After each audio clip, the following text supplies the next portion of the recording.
반갑습니다. 제 이름은 신성윤입니다. 히브리어 한마디 배워볼까요? 아까는 샬롬은 한 것 같습니다. 한번 따라서 해보십니다. 할렐루야! 할렐루야. 네.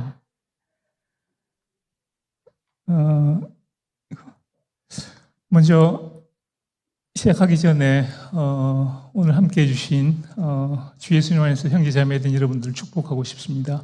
예루살렘에 시몬이라고 하는 한 나이 든 분이 계셨는데 이분에게 계시가 있었습니다.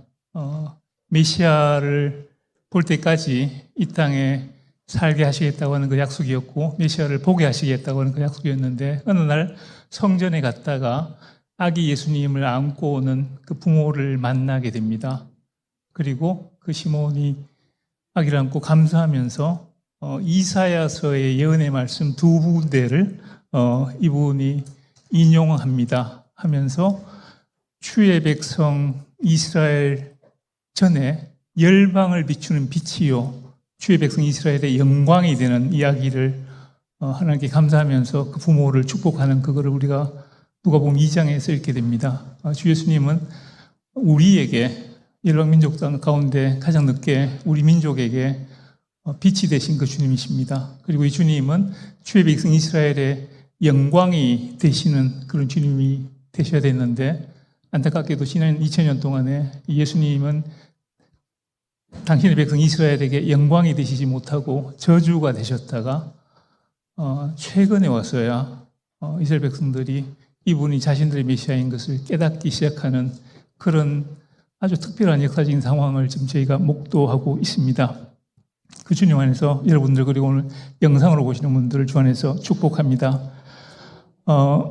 여기 이게 잘 안 나오네요. 혹시 문제가 있을까요? 예, 됐습니다. 2주 전에 예루살렘의 남쪽 편입니다. 예루살렘 남쪽 편에 서시면은 저 앞쪽에 예루살렘 성전이 북쪽으로 보이는데 그 포인트가 아마 아브라함이 이삭을 데리고 와서 그 모리아산을 바라보면서 움직였던 그 포인트쯤 됩니다. 그 언덕에 두 사람의 오늘의 이스라엘 예수 믿는 유대인들의 지도자 두 사람이 앉아서 대담을 했는데 한 분은 사도행전 2장에 나오는 초대 예루살렘 교회의 후신이라고 할 수 있는 예루살렘에 있는 예루살렘 지금 여러 교회가 있습니다만 그 중에 가장 오래된 교회의 목회자고 또 한 분은 이스라엘 땅에 있는 한 400개의 예수 믿는 유대인들이 모이는 교회 그리고 예수 믿는 아랍인들이 모이는 복음적인 교회 한 40여 개의 목회자를 양성하고 동족에게 복음을 전하는 원포 이스라엘 성서대학 제가 소속하에 있는 그 성서대학의 총장님이십니다. 이 두 분이 대담을 하는데 이 두 분의 그 대담 내용을 이렇게 들어보면은 지난 10월 달에 시작된 이 전쟁으로 말미암아 가지고 큰 어려움이 있지만은 이 전쟁을 통해서 많은 유대인들이 하나님을 향하게 되고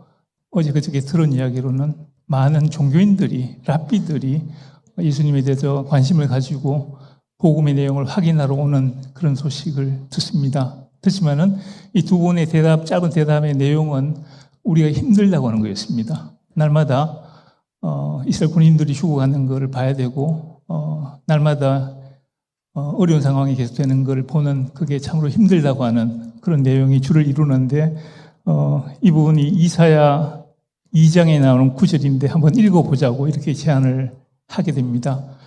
말일에 여호와의 전에 산이 모든 산 꼭대기에 굳게 설 것이요 모든 작은 산 위에 뛰어나리니 만방이 그리로 모여들 것이라.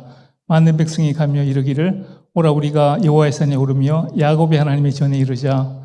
그가 그의 길을 우리에게 가르치실 것이라. 우리가 그의 길로 행하리라 하리니 이는 율법이 시온에서 나올 것이요 여호와의 말씀이 예루살렘으로부터 나올 것임이니라.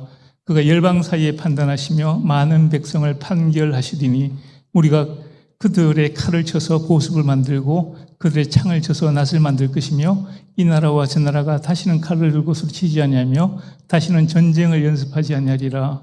야곱 족속아 우리가 여호와의 빛에 행하자.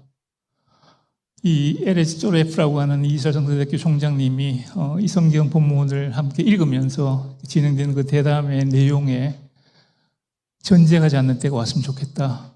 그리고 메시아가 오셔서 예루살렘으로부터 다시 이 하나님 말씀이 전 세계에 전파되는 그런 때가 왔으면 좋겠다. 그렇게 이야기하는 내용을 이렇게 듣게 됩니다. 제가 잠시 광고를 준비를 했습니다.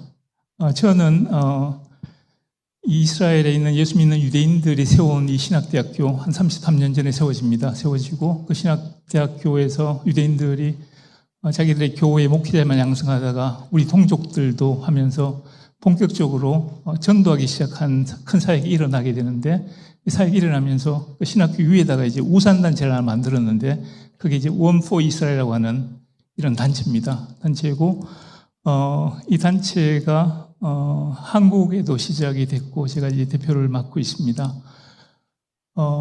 특별한 거는 일주일에 한 번씩 카톡 채널을 만들어서 보내는데, 여기서 나오는 이 내용들은 보통 카톡 채널 일주일에 한 번 오는 내용에는 동영상이 하나가 있고, 그리고 유대인들이 하나님의 말씀을 어떻게 묵상하는지, 묵상한 내용들에 관한 짧은 묵상글이 한 3개 정도, 그 다음에 기도 제목, 소식들이 있습니다. 그래서 이것과 더불어가지고 유튜브에 쳐보시면은 예수 믿는 유대인들이 어떻게 메시아가 나사렛 예수가 맞는 것을 깨달았는지를 간증하는 내용들도 많이 있습니다. 많이 있어서 보시면 많이 도움이 되실 것 같습니다. 오늘 여기에 지금 보여지는 저 PPT는 여러분들에게 등록하신 분들에게 다 이렇게 보내집니다. 제가 PDF로 바꿨는데 그 내용들은 그냥 보시면서 나중에 그 PDF를 받으셔서 다시 한번 보시면서 내용들을 상기시키면 되겠습니다. 2013년 10월 7일 날이 토요일이었는데, 그날 이스라엘 땅에서 큰 사건이 벌어집니다. 이 조그만 땅이 이 가자 지역입니다. 이 날이 유대인들의 하나님의 절기가 4월 달에 시작이 돼가지고 10월 달에 이 날로 이제 마무리가 됩니다. 이 날이 예루살렘에 올라왔던 유대인들이 7일간의 유대 명절을 지키고 그 다음 8일째 한 번 더 성회로 모이는 날입니다. 날이고, 이 날이 지나면은 그 다음 날부터 다시 유대인들이 창세기부터 모세오경까지 1년에 한 번씩 다 읽도록 모세오경을 54등분으로 나누어 놨는데, 그 다음 날 창세기 1장 1절 다시 시작하는 그런 때입니다. 그런 때인데, 이 날에 이 안식일 날 가자 안에 있던 그 하마스 무장 요원들이 한 3,000명이 가정도 바깥으로 나와가지고 저희 보라색으로 보여지는 저 지역을 장악했습니다. 22개의 키부츠와 마을과 소도시를 장악해서 24시간 안에 300명의 군인을 포함해서 한 1,400명이 학살을 당했습니다. 그리고 260명이 인질로 포로로 잡혀가지고 가자 안으로 끌려 들어간 것이 지난 10월 7일이었습니다. 이 하마스는 왜 이스라엘 민간인들을 기습 공격했을까요? 이 이스라엘 정부하고 하마스하고 반전쟁 상황이었는데, 군인들끼리, 무장한 사람들끼리 서로 이렇게 총 쏘고 싸우는 거는 그래도 이해가 되는데, 하마스가 민간인을 학살을 했습니다. 그들 가운데에는 이스라엘이 세계에서 가장 큰, 세계 최대의 이 가자라고 하는 이 감옥을 만들었고, 그 안에 있는 우리가 생존을 위해서 뛰쳐나갔다고 그렇게도 이야기하지만은, 뛰쳐나가는 게 괜찮은데 왜 민간인을 학살했는가 하는 부분을 질문을 하게 됩니다. 사실 이 하마스는 1987년에 만들어진 이스라엘의 일종의 그 무장 독립단체입니다. 단체인데, 이들의 목표는 뭔가 하면은 이스라엘을 멸망시키고 그 이스라엘 땅 전체에 그 이슬람 국가 건설하는 것이 이 하마스의 목표입니다. 이들의 그 헌법에 그렇게 나와 있습니다. 이런 목표를 가졌는데, 이번에 이렇게 공개한 것에 대해서 외적으로는 이거는 안락사 홍수다 그렇게 표현을 했습니다. 이전에 이스라엘 정부의 장관들과 군 경찰들이 유대인들은 들어갈 수 없는 예루살렘에 있는 그 황금돔 사원, 안락사 사원으로 올라가서 예배하는 무슬림들을 방해하고 소란을 일으켰기 때문에 거기에 대한 보복이다, 그렇게 설명도 했습니다. 했는데 이들이 이스라엘과 전쟁하면은 전쟁을 이기지 못한다고 하는 것을 알았을 텐데 그럼에도 불구하고 전쟁을 벌였고 실제적으로 지금 결과는 이스라엘 쪽의 군인들은 500명이 죽었지만은 하마스 요원들은 10,000명 이상이 사살당했습니다. 그래서 이게 게임이 안 되는 그런 전쟁인데 이들이 그렇게 나갔는데 왜 그렇게 했는가? 그래서 지도자들 가운데 한 사람의 이야기는 우리가 전투에서는 그렇지만은 전쟁에서는 이길 수 있다고 하는 그런 계산에서 했다. 우리가 이스라엘과 이 팔레스타인 문제를 국제사회에 공론화시켜가지고 우리가 여론전에서 이기겠다고 하는 그런 계산으로 했다고 그렇게 한 사람까지 이야기를 했습니다. 그렇지만은 이거 외에 이렇게 무리수는 그런 학살을 감행한 다른 이유가 있었을까? 어떤 다른 이유가 있었을까요? 우리 그거 한번 생각을 해봐야 될 것 같습니다. 그렇다면은 그렇게 공격당했던 이스라엘은 왜 그렇게 강력하게 대항을 했는가? 사실은 너무 강력하게 대항했는지 국제사회에는 전부가 일어나서 이스라엘을 정죄하고 있습니다. 그렇지만은 이스라엘 입장에서는, 이스라엘 국가의 입장에서는 이거는 국가의 기본적인 의무입니다. 유대 국가가 하나님의 율법에 근거한 나라입니다. 이스라엘은 지금까지 헌법이 없습니다.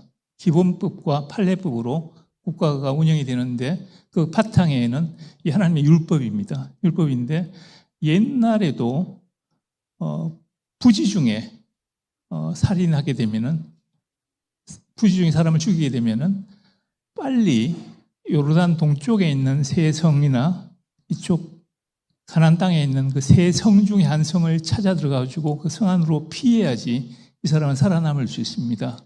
하나님께서 6개의 도피성을 만들었습니다. 왜냐하면은 무지한 피를 흘리면은 반드시 무지한 피를 흘린 사람의 피 흘림을 통해 가지고 이 피의 보수가 이루어지게 되고 땅이 더러워진 게 회복이 되게 됩니다.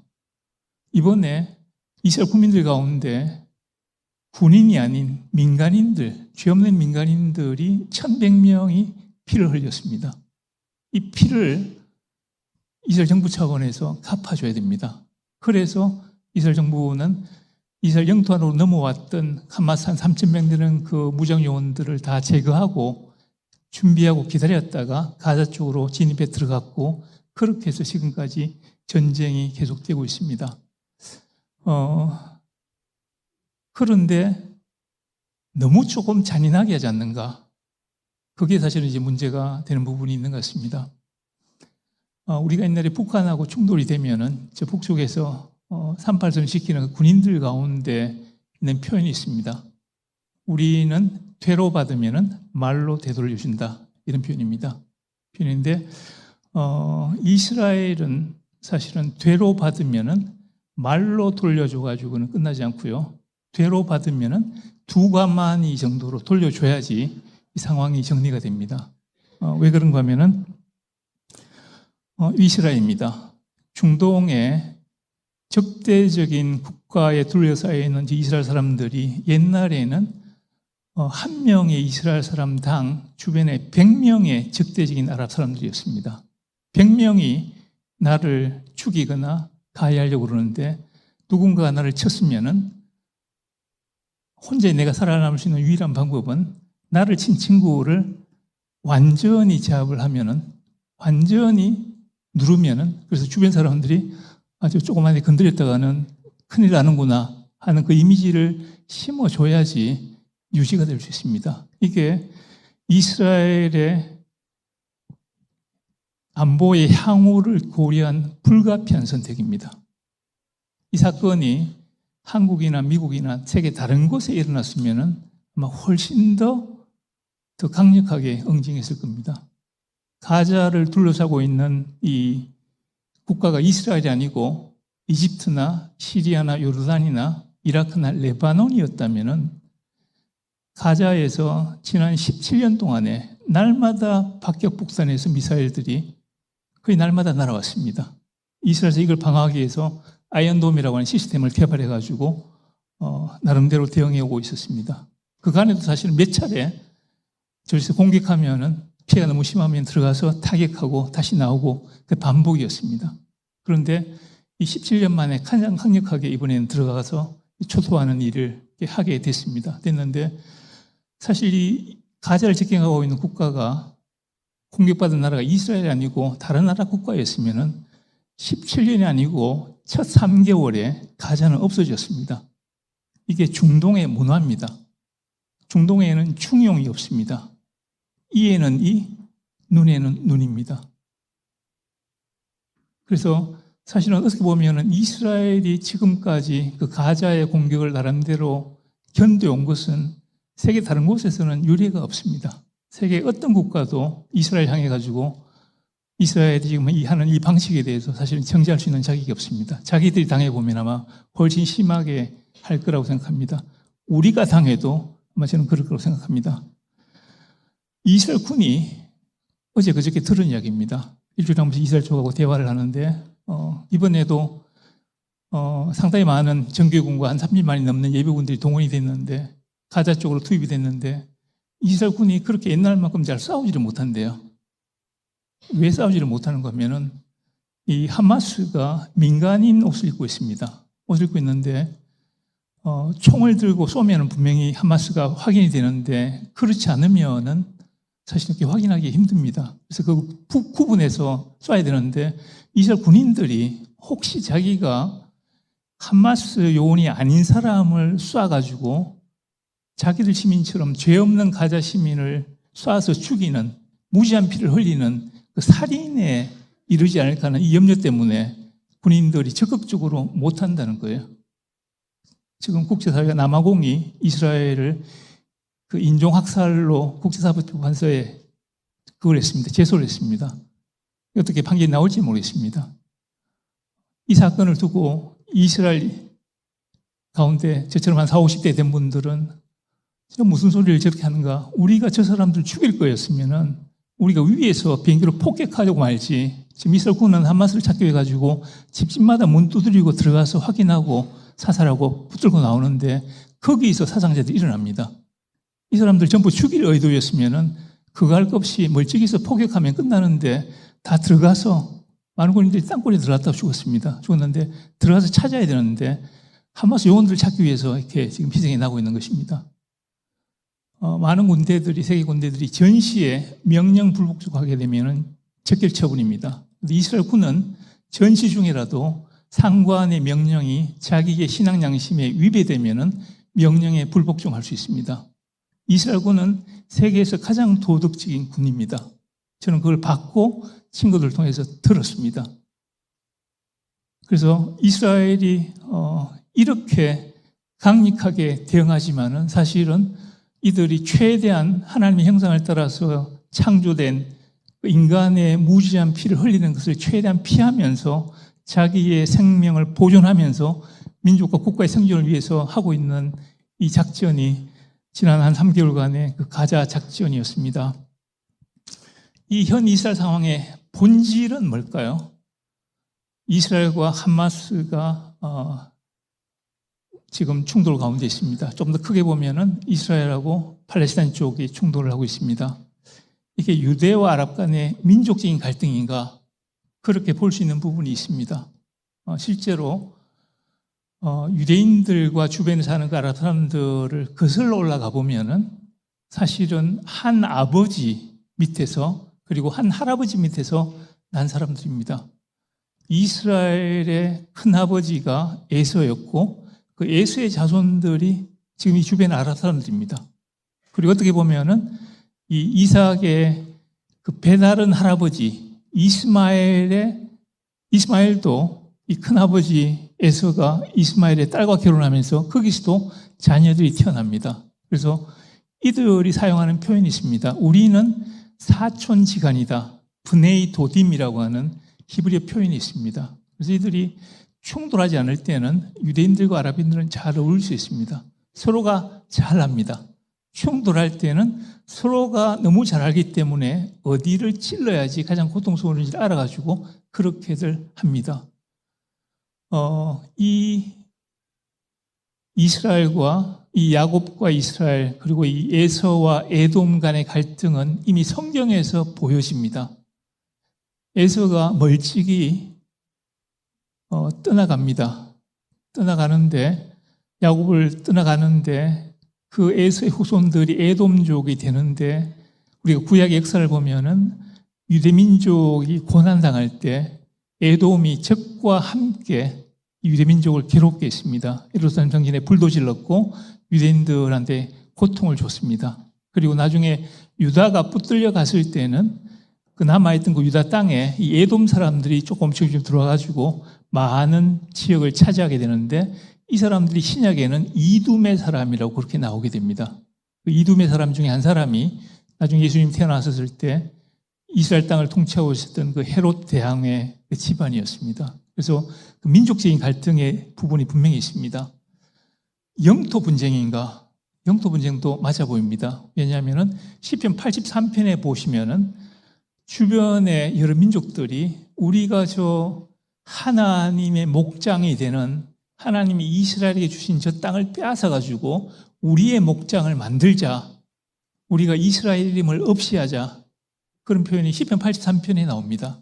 그래서 이 땅을 두고 분쟁해 온 게 고대 때도 있었고 지금은 현실적으로 이 땅을 두고 분쟁하고 있습니다. 자, 그렇다면은 이거는 종교적인 전쟁인가? 종교적인 전쟁도 됩니다. 왜냐하면은 이 하마스 요원들이 이스라엘 사람들을 쏘고 죽이면서 이들이 늘 외치는 구호가 있습니다. 알라후 아크발. 서울에 한남동에 가보시면은 이슬람 사원이 있는데 제일 꼭대기에 알라는 가장 위대하시더라고 하는 그 알라후 아크발이라고 된 그 표현이 있습니다. 그래서 이 전부 무슬림들입니다.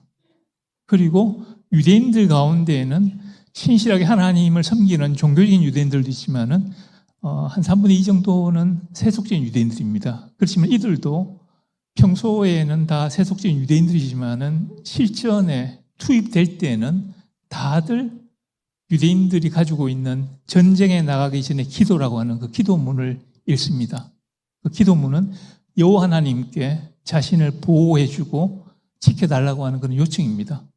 그래서 어떻게 우리 물러나서 보면은 이 알라의 용사들과 여호와의 용사들의 싸움 같은 그런 그림이 형성되기도 합니다.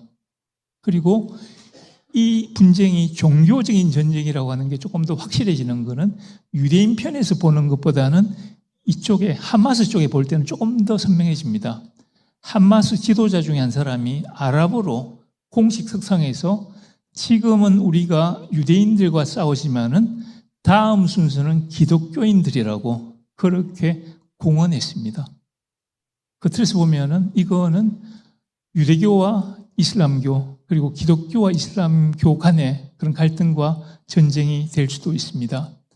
그렇지만은 이게 단가 생각해 보면은 우리가 믿음의 눈으로 봤을 때 그 이상이 있어 보입니다. 다른 무언가가 이 분쟁과 전쟁의 이면에 있는가 있어 보입니다. 그게 반유대주의입니다. 반유대주의.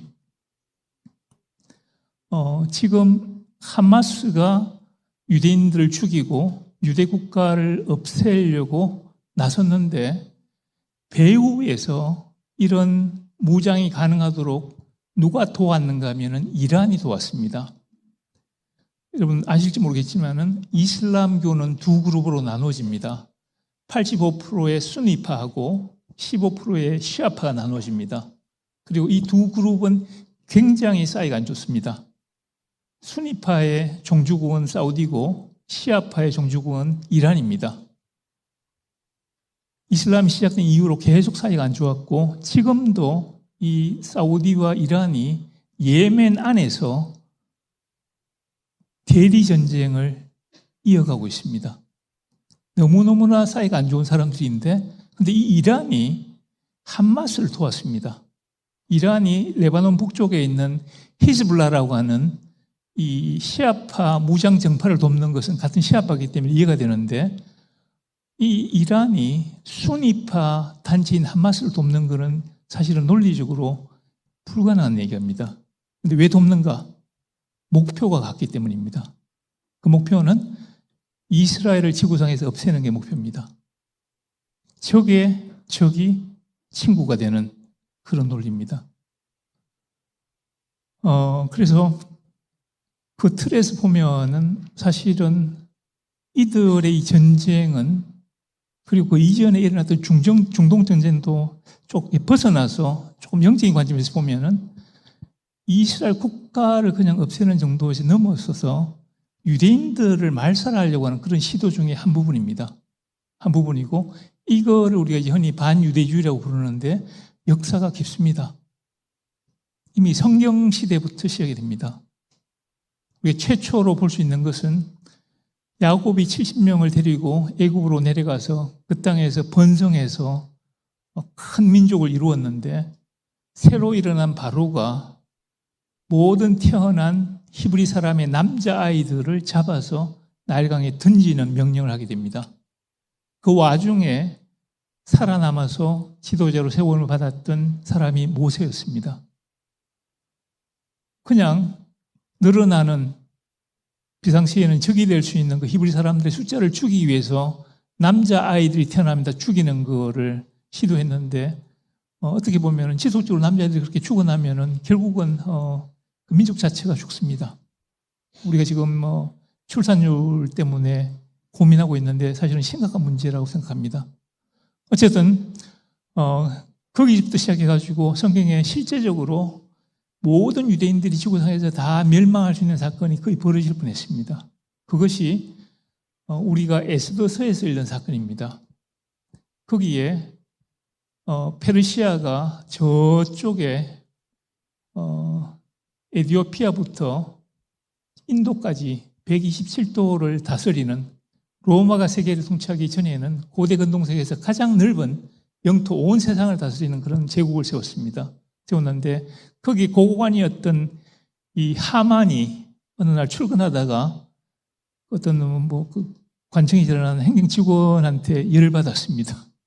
물어봤더니 이름이 모르드게라고, 물어봤더니 유대민족이라고 하는 걸 알고, 이 하만이 그 사람한테 받았던 그 분노를 가지고 유대민족을 다 죽이기로 결심합니다.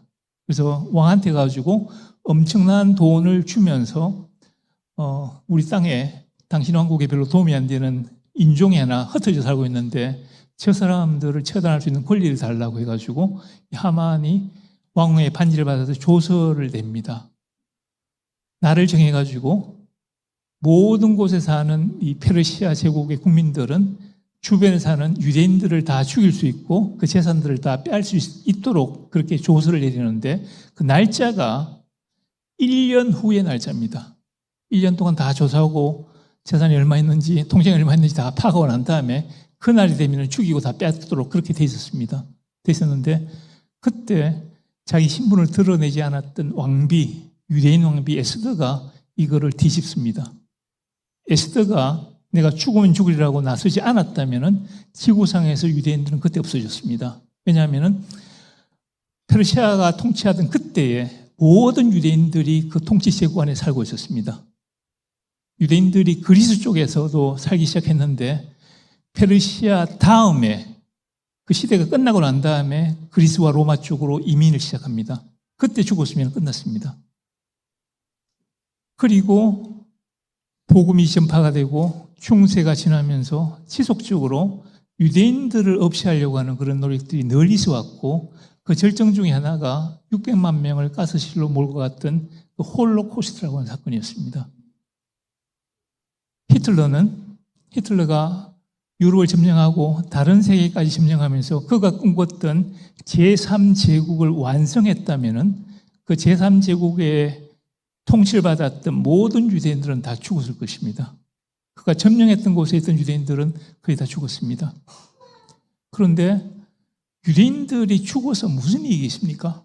하마스가 이스라엘 사람들을 다 죽이고 나면은 하마스 입장에서는 그 땅 전체에 팔레스타인 사람들의 이슬람 국가를 건설하는 그 유익이 있습니다. 그렇지만은 이란은 무슨 유익이 있습니까? 히틀러는 모든 유대인들 죽이면서 무슨 유익을 얻었습니까? 그래서 이것은 사실은 우리가 영적으로 봐야 될 부분입니다. 이것은 사단이 디자인하는 그런 하나님에 대한 도전입니다. 지구상에서 유대민족이 없어지면은 많은 사건이 벌어지는데 그 중에 굉장히 의미 있는 사건 중에 한 사건이 이 사건입니다. 이 하나님 말씀 가운데 구약 성경에 나오는 그 모든 내용들을 증언하는 역사적인 증거가 사라집니다. 지금도 진보주의적이고 자유주의 신학자들은 구약 성경을 이야기책이라고 이야기합니다. 그런데 그들이 부정할 수 없는 게 한 가지가 있습니다. 그거는 구약 성경에 나오는 주인공이 되는 그 민족이 지금도 눈을 또렷이 뜨고 1,400만이나 온 세상에 흩어져 살고 있습니다. 유대인들이 없어지면은 유대인 민족을 통해서 주셨던 이 하나님의 말씀의 역사적인 증거가 사라집니다. 그 증거가 사라지면은 구약에 대한 증거가 사라지면은 신약 성경도 역사적인 바탕을 가지지 못하게 됩니다. 하나님의 말씀에 대한 도전입니다. 그 틀에서 우리가 이 반유대주의를 볼 수가 있습니다. 우리는 이 상황들을 어떻게 봐야 될 건가? 전도서에 보면은 지혜자는 그 눈이 머리에 있고 이렇게 되어 있습니다. 우리말 번역은 조금 다를 수 있는데 여기 원문에 나와 있는 내용입니다. 지혜로운 사람은 그 눈이 얼굴에 있는 게 아니고 머리에 있답니다.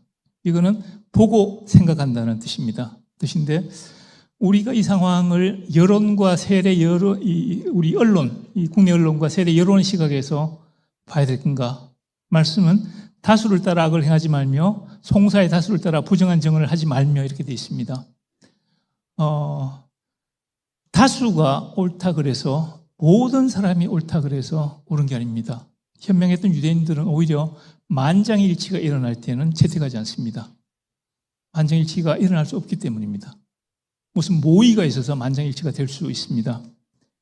아니면은 지정학적이고 외교적인 국익의 관점에서 우리 입장에서 저 상황을 봐야 될 건가? 아니면은 하나님의 관점에서 봐야 될 건가? 사실 우리가 지향하는 것은 이 하나님의 관점에서 이 모든 상황들을 보는 것입니다. 출애굽기 19장에 너희는 재판할 때 불의를 행하지 말며 가난한 자의 편에 들지 말며 세력 있는 자라고 두둔하지 말고 공의로 사람을 재판할지며. 한국 사람들이 심성이 참 아름답습니다. 우리가 약자의 편에 서줍니다. 그래서 저쪽에 동남아에 사는 사람들은 뭐 방글라데시 사람, 캄보디아 사람 하다가 미국 놈, 소련 놈 이렇게 강대공 지금 깔아내리는 게 우리 심성인데 그런데 약자 편에 서주는 게 그게 항상 옳은 것이 아닙니다. 그리고 약자가 정의로운 편도 아닙니다. 하나님의 말씀은 약자든지 강자든지 공의로 판단하는 것이 하나님의 말씀입니다. 그래서 우리가 이 상황을 공의롭게 먼저는 봐야 되고 그리고 영적인 관점에서 이거를 볼 수 있어야 됩니다. 저는 11월 달에 대구의 극동방송에 주한 이스라엘 대사님이 내려오셨습니다. 오셔가지고 그날 평화를 위한 기도회가 있었습니다. 대사님이 이스라엘 상황을 소개를 하셨고 통역을 했기 때문에 시간이 좀 길어졌습니다. 그래서 막상 기도는 짧게 진행이 됐는데 뒤에 한 분이 어느 자매님이 일어나서 아주 유창한 영어로 우리가 교회에서 젊은 형제들과 함께 이스라엘을 위해서 기도하고 싶은데 구체적인 기도 제목을 알려주십시오. 이렇게 요청했는데 대사님이 청년들하고 지금 벌어지고 있는 상황들 관련해서 스터디 그룹을 하십시오. 이렇게 답을 했습니다. 저는 앞에서 듣고 있었는데 현문현답했다는 생각을 했습니다. 기도 제목을 알려달라고 그랬는데 이분은 젊은 사람들하고 이 문제를 두고 스터디를 공부를 해보라고 그렇게 답변을 했습니다. 대사님의 의도는 공부해서 객관적인 사실에 근거해가지고 그 바탕에서 기도하라고 하는 그런 답이었습니다. 우리가 지금 벌어지고 있는 저 상황과 관련해서 공부해 볼 수 있는 것들이 몇 가지가 있습니다. 먼저 현재 진행되는 이 갈등과 분쟁의 이유와 시작입니다.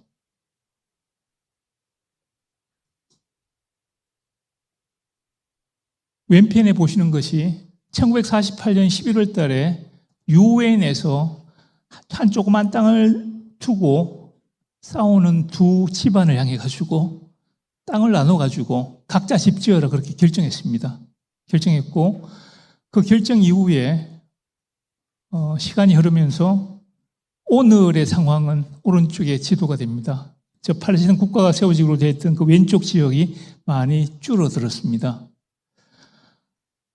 지금 벌어지고 있는 상황의 직접적인 시초는 1880년부터 유럽 땅에서 핍박을 피해서 이스라엘 땅으로 이주해 오기 시작한, 고토로 돌아오기 시작한 그 유대인들의 이민이 아니라 그렇게 돌아온 유대인들과 그 땅에 살고 있던 아랍 사람들이 분쟁하는 가운데 국제사회가 나서가지고 땅을 나누어서 국가를 세우라고 하는 그 결정에 대해서 유대인들은 수용했습니다.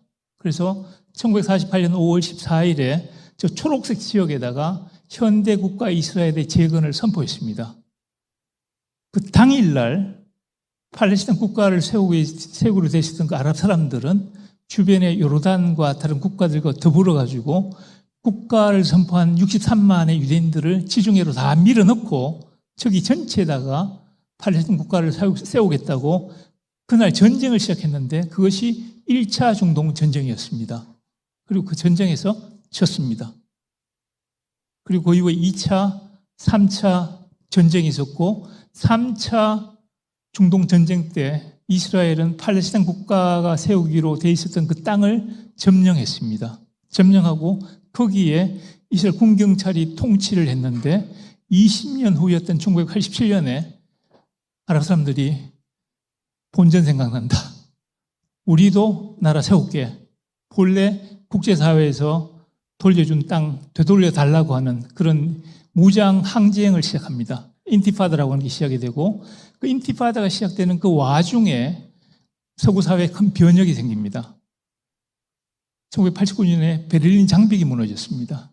그리고 구소련이 붕괴가 됐습니다. 구소련이 붕괴가 되면서 중동의 석유 이권을 두고 이스라엘을 교두보로 해서 중동을 잡고 있던 미국하고 다른 아랍 국가, 이스라엘 적대적인 아랍 국가들을 배경으로 잡고 있던 이 소련하고 이 두 양대국이 헤게모니를 다투었는데 그 소련이 붕괴된 것입니다. 그래서 미국이 이 중동에 대한 이권을 항구하려고 하는 그 의도 가운데 들어가 보니까 다 괜찮은데 한 가지 문제는 반드시 풀어야 되는 게 있었는데 그게 이스라엘 문제였습니다. 그래서 미국이 나서가지고 팔레스타인과 이스라엘 지도자들을 협상장으로 내밀었습니다. 91년에 마드리드에서 만나기 시작해가지고 93년에 오슬로 협정을 끄집어내게 됩니다. 오슬로 협정에 따르면은 93년부터 해가지고 5년 안에 팔레스타인 국가가 성립이 되는 걸로 그런 협정이었는데 그 협정은 진행되지 못하고 협상을 주도했던 양국의 지도자들 중에 한 사람은 암살당했고 한 사람은 힘이 약해지면서 유야무야 됐습니다. 되고 마지막 시도가 한 번 더 시작이 되는데 2001년인가 미국이 다시 아라파트하고 그다음에 에우드 바락 수상을 캠프 데이비드로 부릅니다. 그래서 1979년에 미국이 주도해가지고 이스라엘과 이집트의 평화협정이 이루어진 그 캠프 데이비드에서 제2의 캠프 데이비드 협정이 이루어지도록 그 산장에 뭐 그냥 거의 가둬놓고 사인 안 하면 못 나온다고 그렇게까지 했는데 아라파트가 박차고 나옵니다. 그러면서 깨집니다. 깨지고 그 좌절 때문에 다시 2차 인티파다가 시작이 돼서 무수한 사람들이 죽었습니다. 이스라엘 쪽에서 1000명 이상이 죽었고 팔레스타인 사람들이 3000명 이상 죽었습니다. 수만 명이 부상했습니다. 제가 아는 선교사님의 딸도 죽었습니다. 그 와중 가운데서 이스라엘은 이 팔레스타인 사람들이 계속 들어와서 테러하는 걸 우리가 막 더 이상은 어찌할 수 없다. 그래가지고 분리장벽이라는 것을 세우게 되고 분리장벽을 세우면서 가자 지구도 그 안에 있는 유대인들 8,000명 유대인들을 바깥으로 다 끄집어냈습니다. 그리고 분리한다고 해가지고 넘겨준 것이 2005년이었고 2006년에 넘겨진 그 땅을 하마스가 장악하면서 지금 상황까지 오게 된 것이었습니다. 아랍 사람들은 그렇게 이야기합니다. 우리가 대다수로 살았고 우리에게 박혀 있었는데 갑자기 굴러온 돌이 우리를 쳐냈다는 거죠. 너희들은 아무런 권리가 없는데 이 땅에 정착하고 있던 우리를 너희가 쫓아냈다고 그렇게 이야기를 하는데, 사실 우리가 이것도 객관적으로 볼 필요가 있습니다. 1517년에서 1917년까지 400년 동안 지금의 터키가, 오스만 터키가 이 지역을 통치했습니다. 통치하는 동안에 지금 분쟁이 되는 이 팔레스타인 쪽에 얼마만큼의 사람들이 살았는가? 16세기, 17세기, 18세기, 19세기에서 대략 추정하면은 30만이었습니다. 30만 명 가운데는 무슬림 아랍 사람들, 기독교 아랍 사람들, 그리고 유대인들, 그리고 그 밖 외국인들 해가지고 30만 명이 살았습니다. 여기에 인구가 늘기 시작한 것은 1880년대 전후였습니다. 유대인들이 유럽 땅에서 유대인이라고 하는 그 이유 때문에 살해당하는 상황이 반복이 되면서 우리가 고토로 돌아가자고 하는 시온주의 운동을 일으키게 되고, 그렇게 해서 5번에 걸쳐가지고 유대인들이 몰려오면서 인구들이 급증했습니다.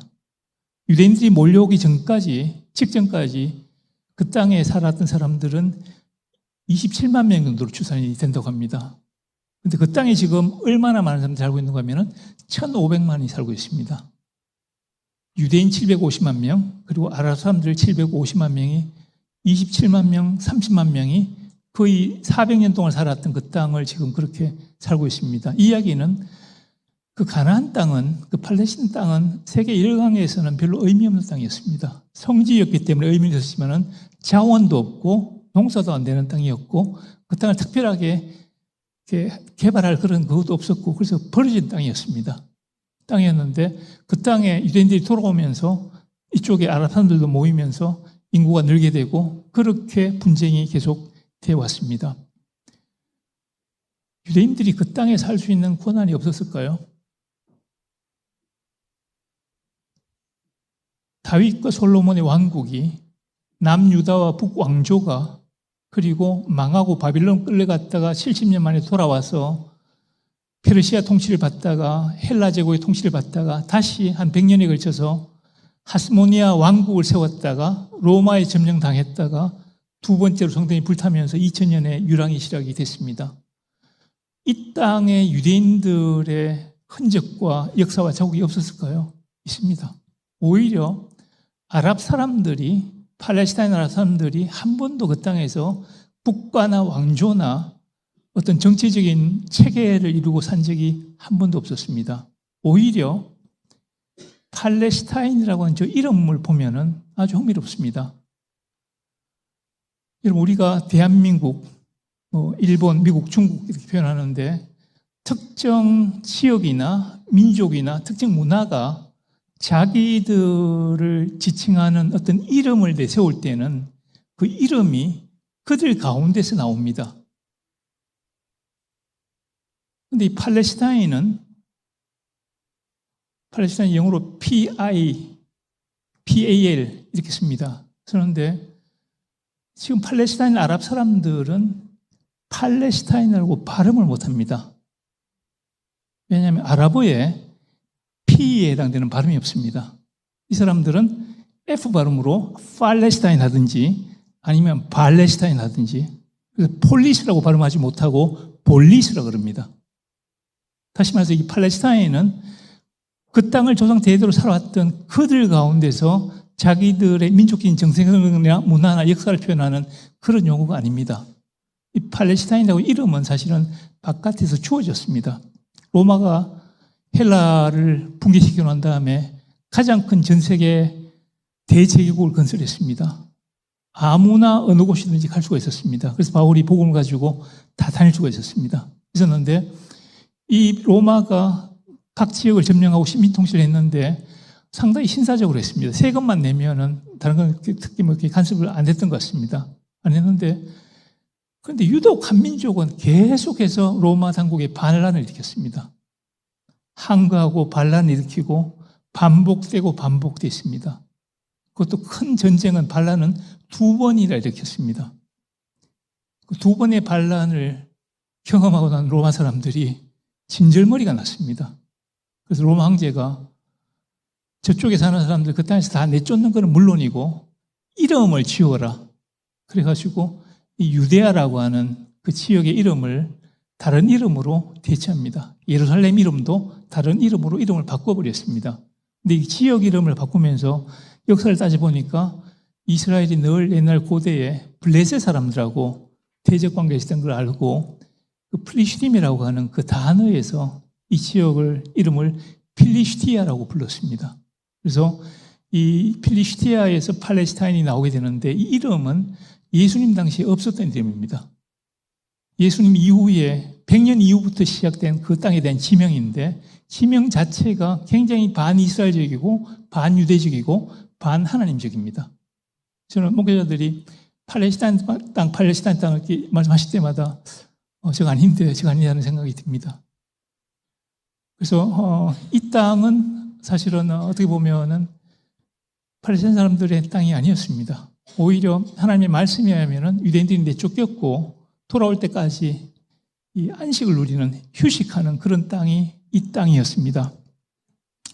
구약 성경과 신약 성경을 하나님의 말씀으로 믿는 그리스도인들이 이스라엘의 현 상황을 보면서 기억해야 될 몇 가지 사실들이 있습니다. 이 땅이 하나님의 약속의 땅입니다. 하나님이 아브라함에게 2번 약속하셨는데 가나안 땅하고 그에게 후손을 주시라는 것을 말씀하셨습니다. 그리고 하나님이 이 땅에 대해서 내 하나님 여호와께서 돌보아 주시는 땅이라 연초부터 연말까지 내 하나님 여호와의 눈이 항상 그 위에 있느니라. 요엘서에는 그때 여호와께서 자기의 땅을 지극히 사랑하시어 그의 백성을 불쌍히 여길 것이라. 하나님께서 그 땅을 이야기하실 때 자기 땅이라고 말씀하셨고 그리고 그 땅을 내가 한 해가 시작되는 그 1월 1일부터 12월 30일까지 보신다고 했던 땅이었는데 이 땅을 아브라함과 이삭과 야곱에게 주신다고 말씀하셨습니다. 그 약속이 한두 분이 아니고 서너 분이 아니고 여러 번 나옵니다. 10편까지 나옵니다. 그 땅을 영원히 야곱의 후손들에게 주셨다고 그렇게 말씀하셨습니다. 땅의 주인이 이 땅은 내가 이스라엘에게 줬다고 이미 선언하셨고 그 땅 문서에 사인하셨습니다. 아무도 자기 땅이라고 주장할 수 없습니다. 그리고 하나님 말씀하시기를 해를 낮의 빛으로 주셨고 달과 별들을 밤의 빛으로 정하였고 바다를 뒤흔들어 그 파도로 소리치게 하나니 그의 이름은 만군의 여호와니라. 이 법도가 내 앞에서 폐할진대 이스라엘 자손도 내 앞에서 끊어져 영원히 나라가 되지 못하리라. 여호와의 말씀이니라. 지구상에서 유대민족을 없이 할 수 없습니다. 오늘 바깥에 비치는 하늘의 태양과 밤에 달과 별이 사라지면은 그때는 이스라엘도 나라가 되지 못하고 이스라엘 민족은 지구상에서 사라질 수 없습니다. 그렇지만 저 시스템이 바뀌지 않는 이상 지구상에서 유대인들을 이스라엘 민족을 없이 하려고 노력은 불가능합니다. 제 생각에는 이것을 깨달았던 한 이집트 지도자가 있었는데 사다트였습니다. 사다트가 몇 번의 전쟁을 거치면서 우리가 유대인들을 쫓아내는 걸 불가능한 걸 알았고 그래서 그가 자기 국민들에게 대해 반대도 불구하고 그것 때문에 나중에 암살당합니다. 이스라엘과 평화협정을 하게 된 경우였습니다. 유대민족은 지구상에서 사라질 수 없습니다. 그리고 우리 그리스도인들에게는 영적인 부채가 있습니다.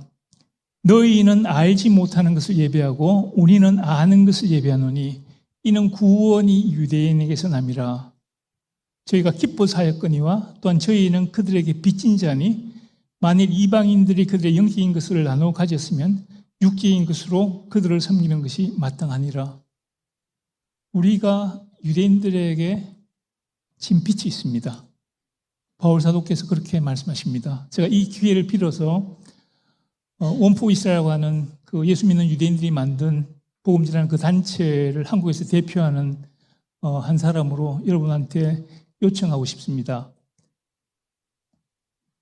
이스라엘이 굉장히 어려운 상황 가운데 있습니다. 우리가 재정적으로 이들을 도와줘야 될 때입니다. 그리고 조금 도와서는 양이 안 차고 많이 도와줘야 될 그런 때입니다. 미국이 나서고 유럽 이곳에 나서는데 한국도 나서는데 우리가 이 부채를 감당해야 될 때고 그 가운데 지금이 특별히 유대인들을 위해서 헌금할 수 있는 때입니다. 여러분 관심 있는 분들은 저한테 연락을 주시면은 저희가 받은 헌금은 여기서 돈을 보내는데 드는 행정적인 비용이 있습니다. 그 비용 빼놓고는 전액 이스라엘로 다 이렇게 보내십니다. 보내지는데 이런 상황에서 헌금하는 것은 하나님께 꾸이는 겁니다. 기억하시면 좋겠습니다. 그리고 그리스도인들뿐만 아니고 인류 문화가 유대민족에게 진 빛이 있습니다. 1948년 5월 14일 날 텔아비브에 있는 이 광장에서, 이 극장 홀에서 벤구리온 수상이 이스라엘 독립기념서를 낭독했습니다. 오른쪽에 있는 저 두루마리입니다. 근데 초반에 뭐라고 되어 있는가 하면은 우리는 이 땅에서 민족을 이루었고, 이 땅에서 우리의 문화를 일으켰고, 이 땅에서 우리의 왕국과 공동체를 일으켰고, 그리고 이 땅에서 우리는 우리 민족과 세계 모든 민족의 가장 큰 문화유산인 책 중의 책을 인류에게 선물했다고 초반에 나옵니다. 그 책 중의 책이 구약성서입니다. 실제로 인류 역사에 구약 성경만큼 더 큰 그런 영향력 있는 그런 문화는 없었습니다. 영원한 약속입니다. 너를 축복하는 자에게 내가 복을 내리고 너를 저주하는 자에게는 내가 저주하리니 땅의 모든 족속이 너로 말미암아 복을 얻을 것이라 하시니라. 만민이 너를 섬기고 열국인에게 굴복하리니 내가 형제들의 주가 되고 네 어머니 아들들이 내게 굴복하며 너를 저주하는 자는 저주를 받고 너를 축복하는 자는 복받기를 원하노라. 구약에 나오는 말씀인데 그거는 구약이고 우리는 지금 신약세대에 살고 있고 이렇게 생각하실 수 있습니다. 그렇지만은 하나님께서 이스라엘 민족에게 구약 성서 가운데, 구약의 말씀 가운데 많은 약속들을 하셨습니다. 땅을 영원히 주셨다는 것과 민족이 없어지지 않을 것과 그리고 너를 축복하는 자를 내가 복을 준다고 하는 약속들인데, 근데 만약에 하나님께서 이런 약속들이 구약의 약속이기 때문에 약속을 안 지키시면 어떻게 될까요? 하나님이 하신 이 약속들을 안 지키시면은 우리한테도 심각한 문제가 생깁니다. 그 유대민족에게만 문제가 생기는 게 아니고 우리 입장에서는 하나님이 이스라엘 민족을 선택해서 그 선택 자체가 열방 민족을 위한 거였지만은 선택해서 약속하셔놓고 약속 안 지키셨으면은 그 오랫동안 선지자들 보내서 말씀하시고 가르치셨던 징계하셨던 그 민족인데 그 민족에게 약속하셔놓고 약속을 안 지켰으면은 우리한테 약속하신 구원은 우리가 어떻게 믿습니까? 구약의 약속이 안 지켜지면은 신약의 약속이 지켜진다는 보장이 어디 있습니까?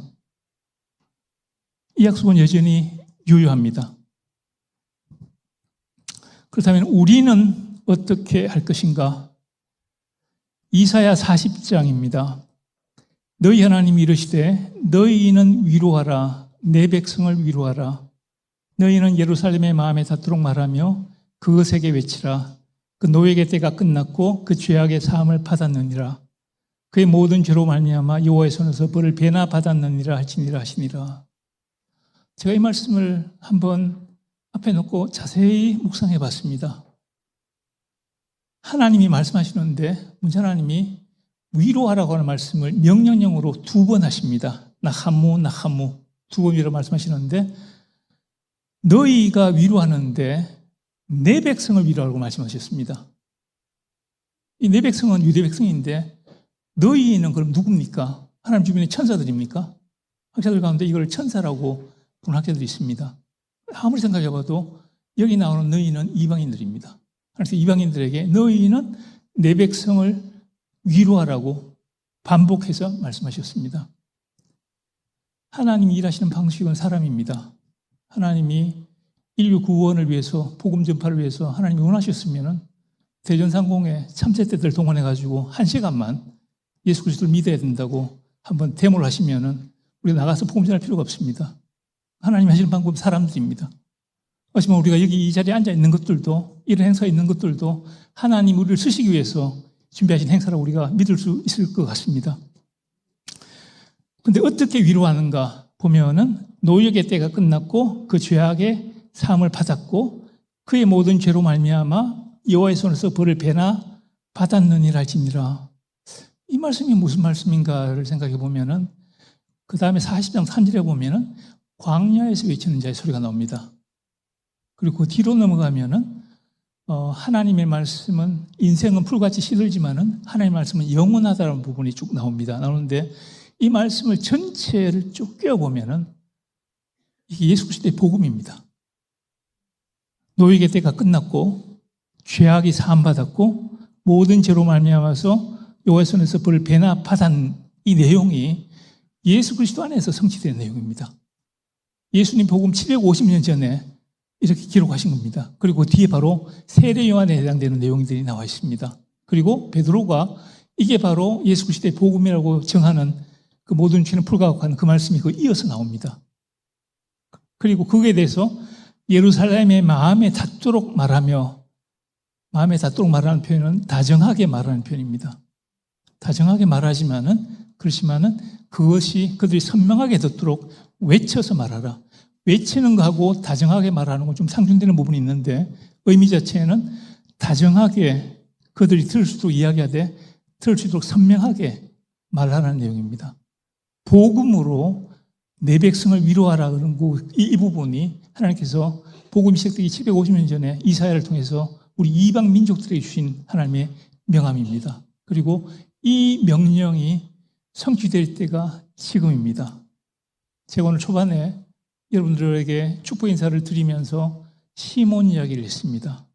시몬이 메시아로 보내신 그 아기를 보면서 이방을 비추는 빛이요 주의 백성 이스라엘의 영광이라고 그렇게 부모에게 이야기를 했습니다. 예수께서 이방을 비추는 빛은 되셨습니다. 그게 지난 2000년의 기독교 역사였습니다. 그런데 이 예수께서 이방을 비추는 빛이시면서 동시에 주의 백성 이스라엘의 영광도 되셔야 되는데 이 부분은 성취가 되지 못했습니다. 오히려 정반대로 갔습니다. 그래서 유대인들 가운데 자녀들이 머리 깎고 한국의 산에 들어가서 중이 돼도 젊었을 때 그럴 수 있다고 생각합니다. 문선명씨 그룹에 꼬여가지고 공항에서 꽃을 팔아도 젊을 때 할 수 있는 경험이라고 생각합니다. 그런데 유대인 자녀가 예수 믿으면은 호적에서 팝니다. 그리고 절연합니다. 유대인들에게 예수의 이름은 지난 2000년 동안에 영광의 이름이 아니었습니다. 저주 중에 그럴 수 없는 저주의 이름이었습니다. 실제로 유대인들이 예수님의 히브리어가 되는 예슈아라고 하는 표현 대신에 예슈라고 불렀습니다. 이 예슈라고 하는 히브리어의 새 알파벳은 그 이름과 기억이 끊어져 버리라고 하는 이 유대 저주문을 구성하는 세 단어의 첫 알파벳의 조합입니다.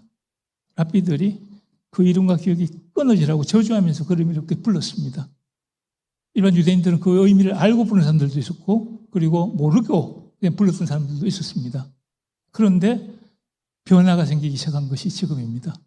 지난 한 15년 사이에 많은 유대인들이 예수님께로 돌아오기 시작했습니다. 제가 86년에서 2006년까지 예루살렘에 살았습니다. 비자가 안 돼서 2006년 나왔는데 제가 이스라엘 사는 동안에 86년에 대학 갔을 때 그 대학에 23,000명 중에 예수 믿는 학생 한 명이었습니다. 그리고 예루살렘에 있는 예수 믿는 유대인들이 모이는 그 교회가 한 군데였고 이스라엘 전역에 예수 믿는 유대인들이 모이는 교회하고 가정 모임 다 포함해가지고 10군데였습니다. 예수 믿는 대학생들 대여섯 개 대학에 5명, 6명이었습니다. 그러다가 그것이 30개가 되더니 100개가 됐습니다. 89년에 구소련이 붕괴가 되면서 100만의 유대인들이 이스라엘 땅으로 이주해 왔습니다. 공산처에서 영적인 공백을 살다가 복음을 듣고 믿게 됐습니다. 그 숫자 계속하다가 130개 교회 되다가 그러다가 지난 15년 사이에 교회가 300교회가 되든지 350교회가 되더니 지금 거의 400교회가 됐습니다. 3만에서 6만으로 헤어지는 그런 유대인들이 나왔고 특별히 많은 젊은이들이 교회로 나왔습니다.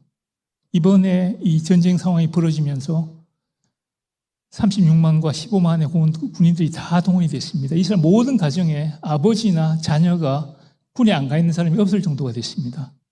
그리고 한 23만 명이 피난 중에 있습니다. 가자 인근의 북쪽 국경 지역에 살던 사람들이 자 안으로 들어와가지고 호텔과 여관과 다른 친척 집에 지금 눌러 사는 그런 상황이 됐는데 이 어려운 상황 가운데서 많은 사람들이 복음에 대해서 다시 듣고 반응하는 일이 일어나고 있는데 이 원포 이스라엘 신학교의 총장이 되면서 이 원포 이스라엘 사역의 대표가 되는 이 조렛 박사는 그렇게 이야기합니다.